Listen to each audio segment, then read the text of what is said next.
Well, folks at home, I told you to be patient, and well, if you're still here, you succeeded in that. Welcome back. It is map 2 of the $150,000 Warzone Shatter Gauntlet. This is day 1, map 2, and we're starting with the winners of map 1, dropping a massive 44-point game in map 1. I don't think they're going to change up their strategy, and they're just going to continue to pelt the other teams with bullets and continue to rack up eliminations here, Tiff. And as per the usual, they've been kind of marking some of these most wanted. This is how we saw Destroy and Zlaner with Raul start, is grab that most wanted to grab some of that early cash, that early boon of getting your let out near immediately.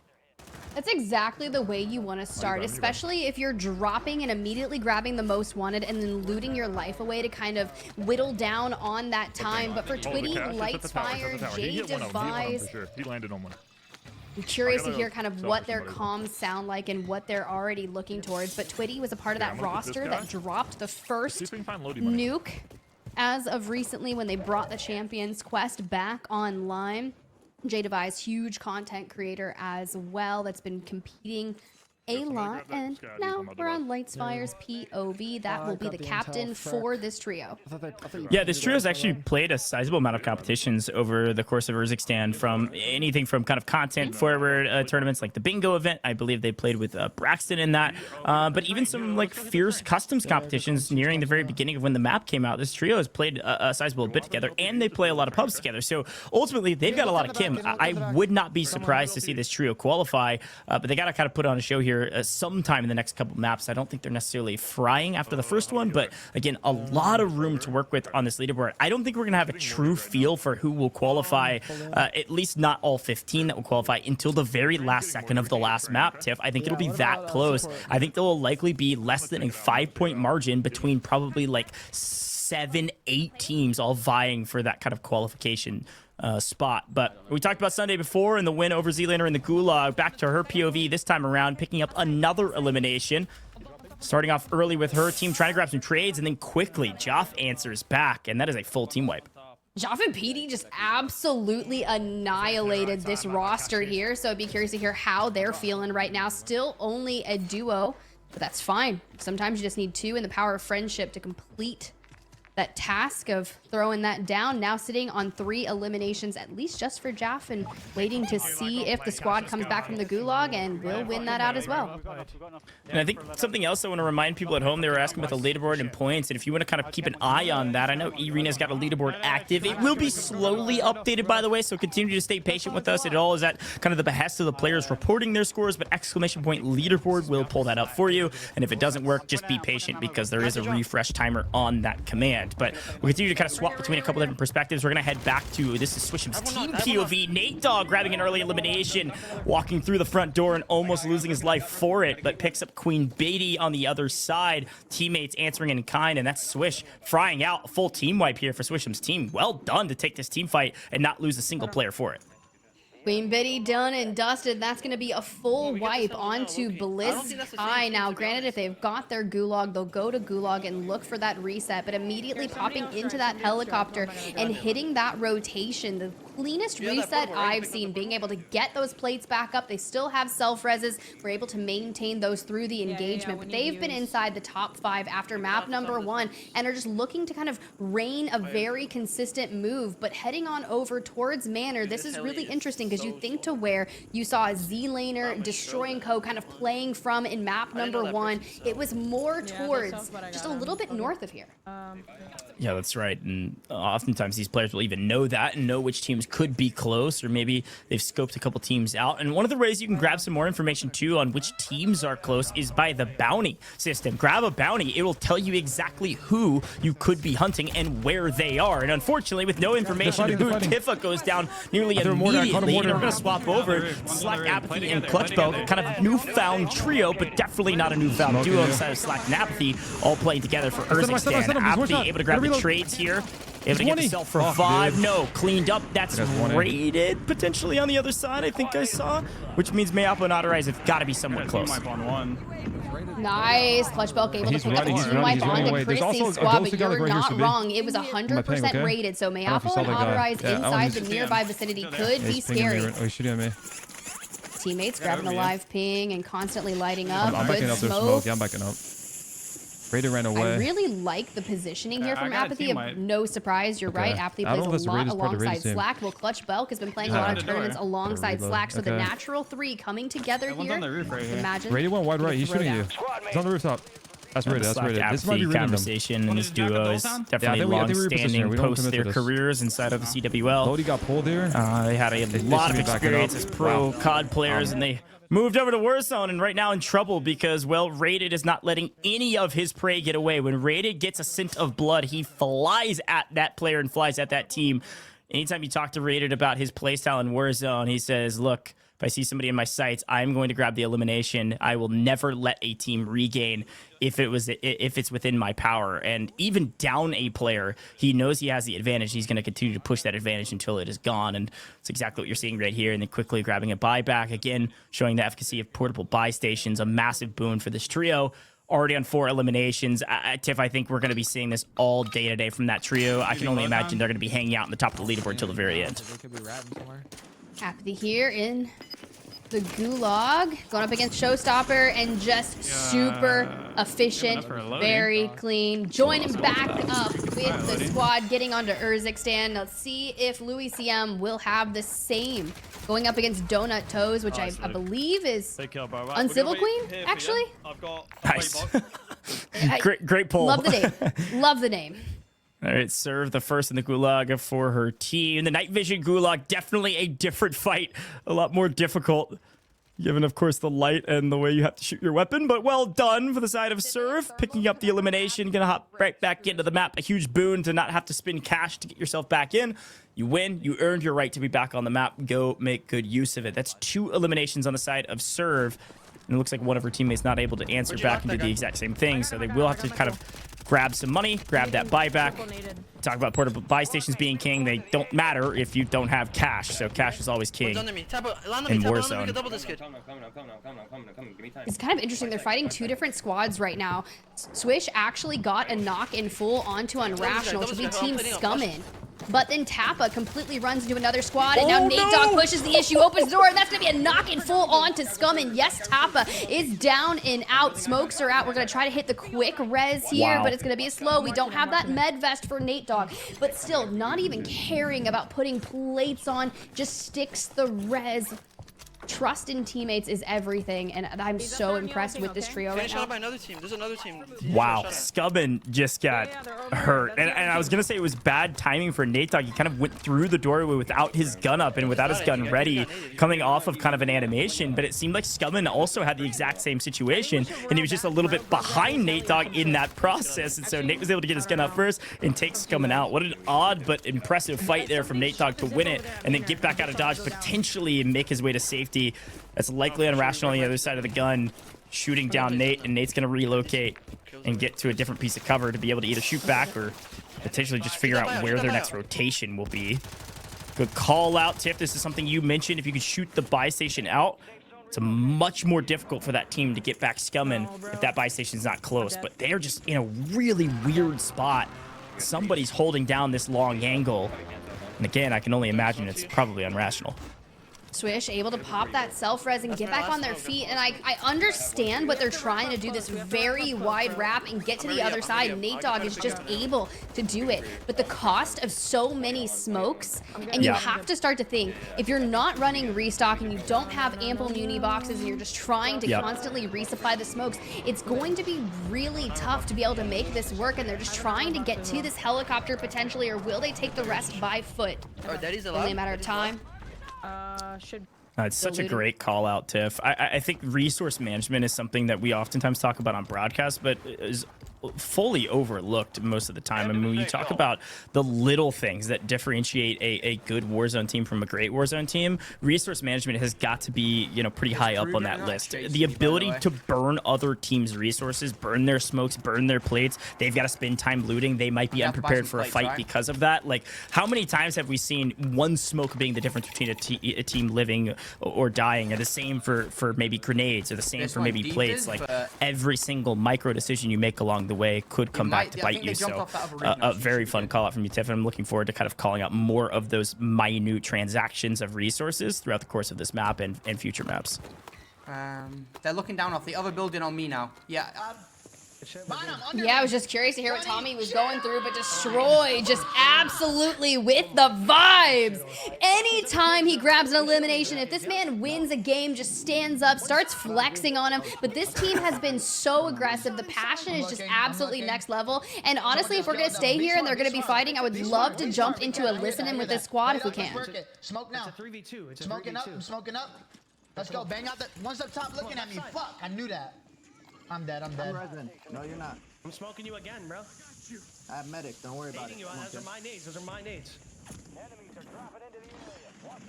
I'm getting under. One's inner. One's inner. He's telling. He's telling. Me. Okay, I'm getting healthy. Careful. Let's shout it. You ready? Yeah. I'm ready. I'm ready. He's Ready? on the staircase. Right here, window. Oh my gosh! Oh my god, dude. So let's get up Let's go top. get that kid up top. Come on. Go. On me. Wait, One 20. shot. I gotta careful for that nade. Nading up. I'm on it. Good nades. Go.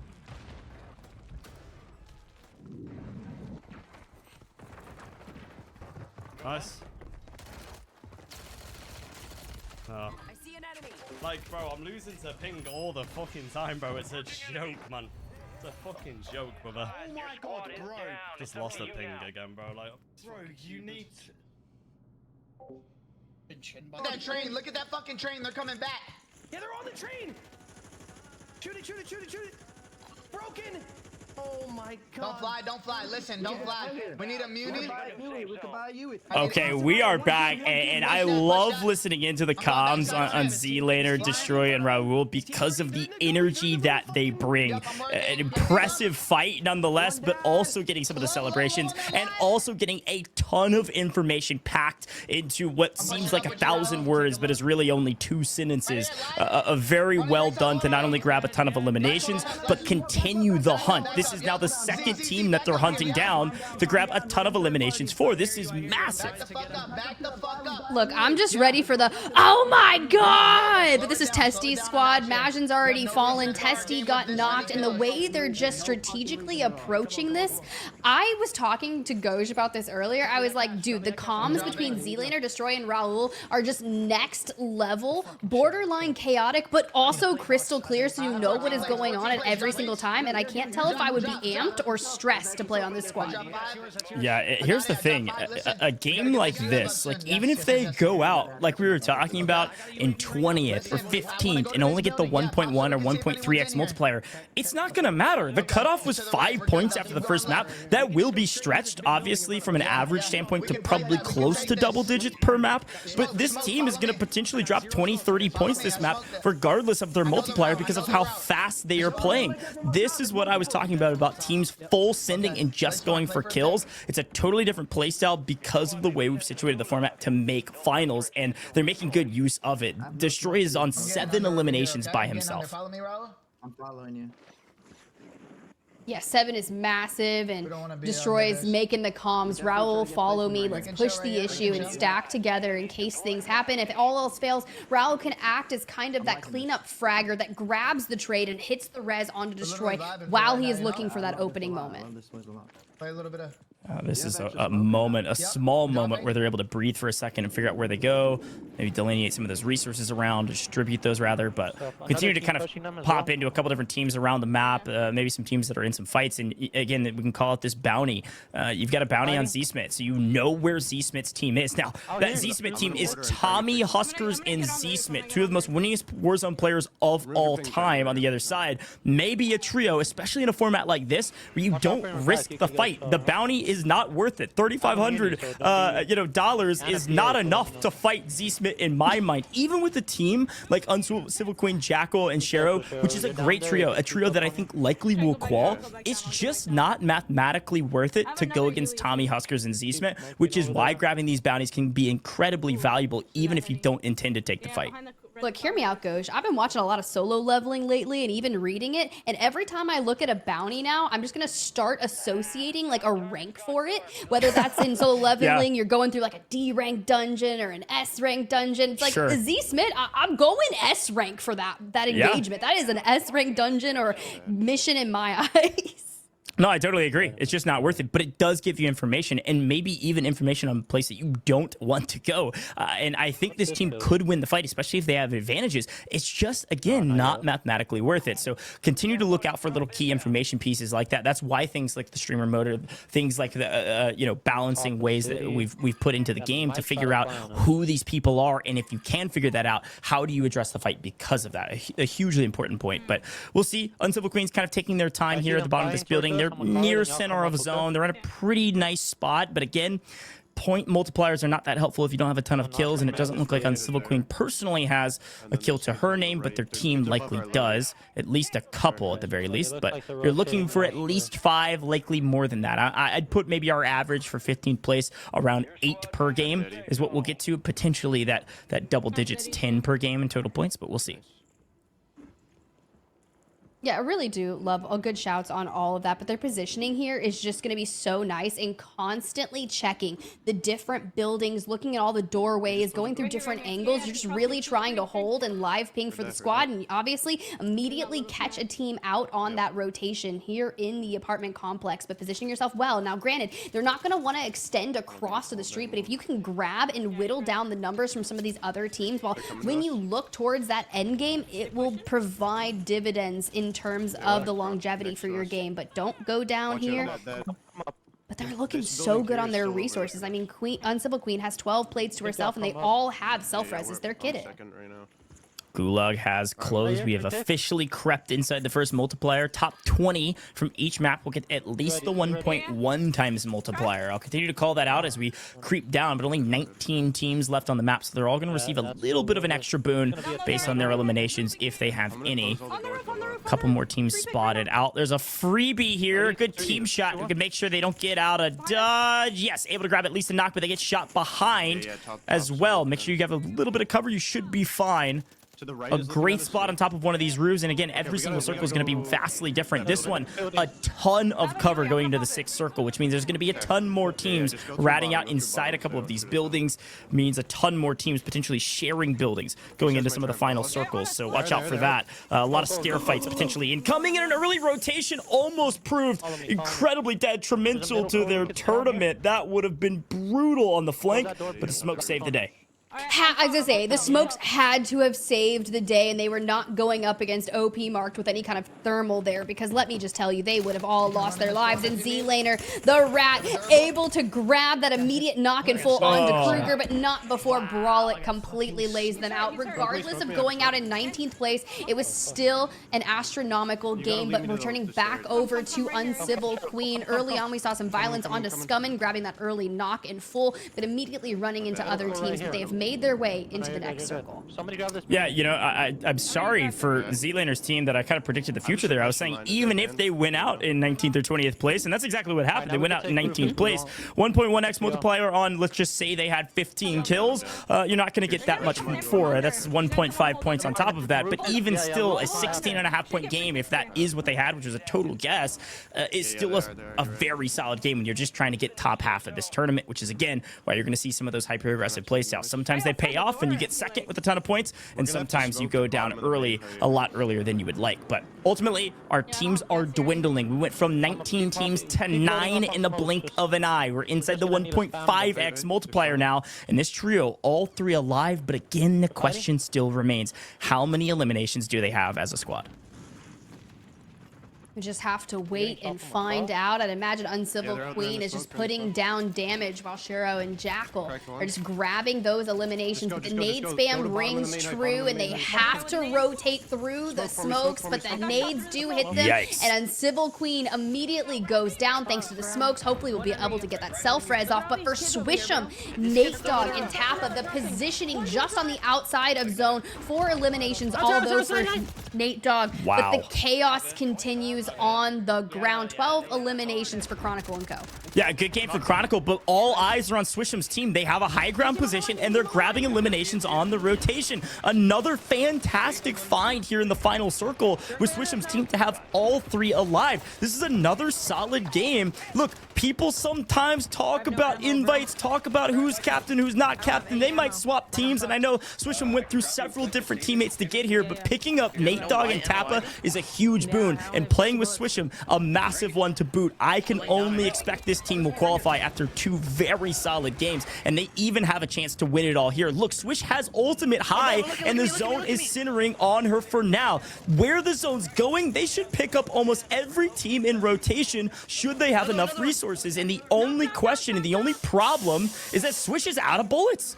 She literally only has SMG available, but Nate Dogg and Tappa, they are just duoing and running at everything. That's a goodbye to Nobu's Spartan squad. And now inside the top 5, with a multitude of eliminations, this duo is running amok, but the rotation comes through and there's still someone on their back. Can Nate Dogg get that self-res off? But with Swish, only 40 bullets to her name and ultimate high ground. This is going to be really tough.